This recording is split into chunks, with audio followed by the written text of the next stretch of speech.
Hello Taurus! Welcome dito sa iyong first week of February reading, February 1 to 7.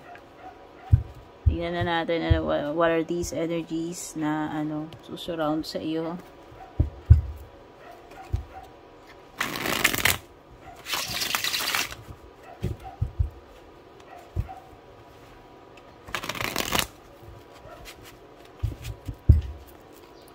Ay, sandali lang, may nakaharang na cards.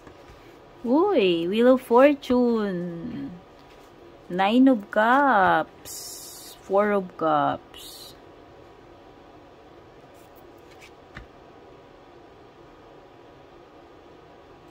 Emperor. Merong Aries energy.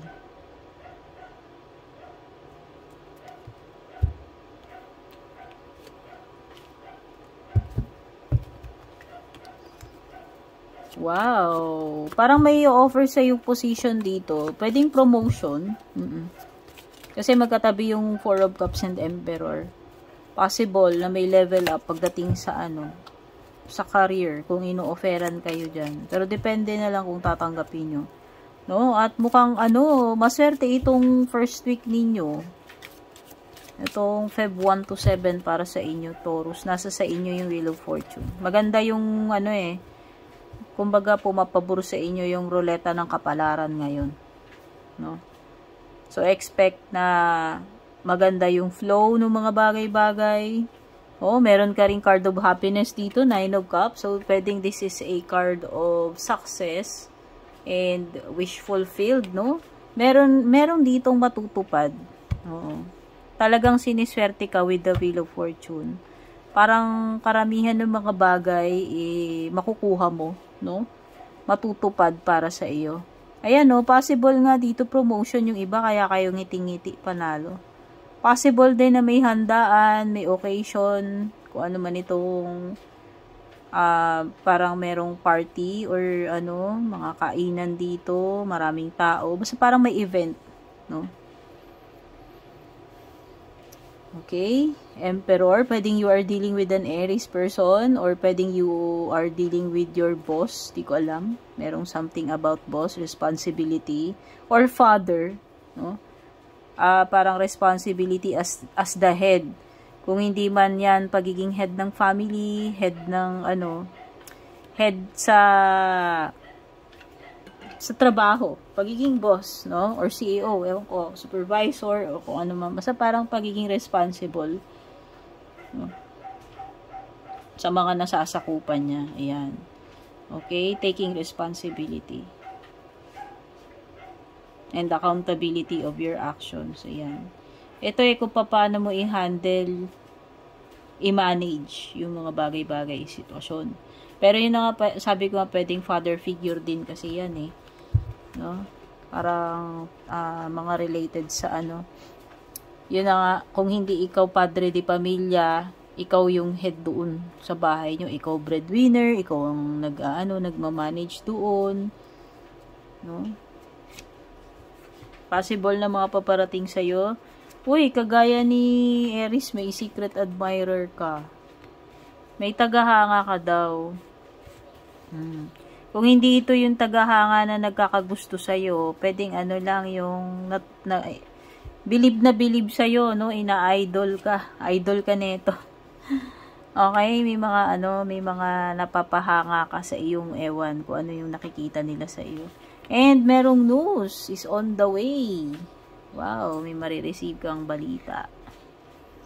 Sana maganda yan. Things will not always be this way. A change is coming. O diba, Wheel of Fortune tsaka Caterpillar. May mga bagay na magbabago.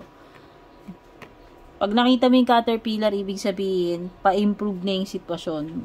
Pangit sitwasyon ngayon, magpapunta ng maganda.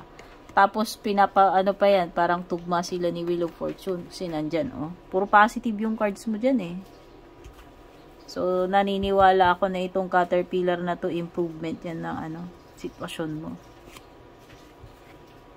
Disappointment, okay? Kung may happiness ka, kung may wish fulfilled dito, pwedeng madi-disappoint ka naman sa ibang bagay. Hindi ko alam. Hindi ko alam kung may kinalaman ba ito sa relationships, pero basta merong iba dito na ano, makaka-encounter kayo ng disappointment. Tignan natin yung love life mo for the first week.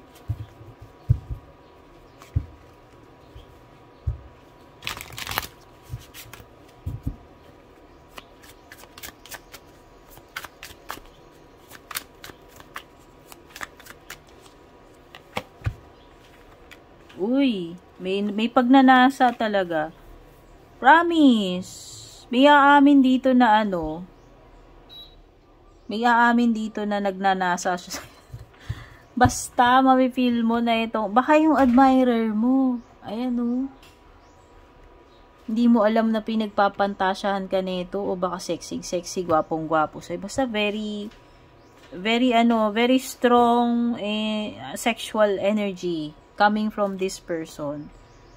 Kaya lang parang ang nafe-feel ko is hindi ito something serious, something pa nga na medyo delikado, like bawal na pag-ibig. No?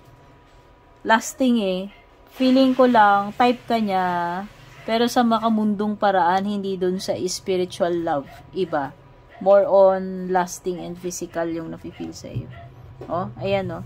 May confession dito, baka mag-reveal tong person na to sa'yo, magsabi siya, na type ka niya, pero yun na nga, alam mo na ito ay purely physical lang. May mga messages ka dun sa ibon, meron din dito pagdating sa love life. No? Meron dito mabubuksan na topic or may mare-reveal dito sa love life mo or may aamin, may magsasabi sa'yo, no?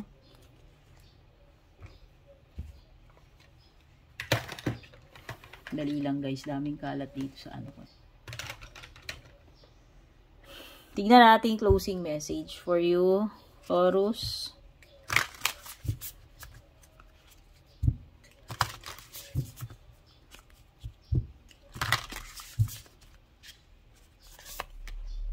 Believe in the impossible. Possible na meron ka ma-accomplish ngayong first week kahit na akala mo noong una imposible yan, pero ma-achieve mo yan. Ayan, oh. Depende na yan sa'yo kung talaga naniniwala ka na kaya mo yan. Magagawa mo yan. Ma-achieve mo yan. Kahit akala mo noong una imposible. Have faith in your dreams. O diba? As long as you believe and you have faith, no? May mararating ka, may ma-accomplish ka, mayroong matutupad dito. Kasi nga, ayan meron kang wish fulfillment dito with the 9 of Cups. So, naniniwala ako. Andyan pa yung Wheel of Fortune. Tapos, at dito pa yung Caterpillar na may magagandang pagbabago. No? So, ayan. Have faith lang kasi possible na matutupad to kung ano man ito. Okay? So, ito yung mga messages na kuha ko for you. First week, February, Feb 1 to 7. Don't forget to like and share this reading kung nagustuhan mo. Kung hindi ka pa nakasubscribe sa aking YouTube, don't forget to subscribe. Pa-like and follow na rin yung ating FB page regarding personal readings. Mag-PM lang po kayo sa aking FB page. Take care, good luck, and God bless.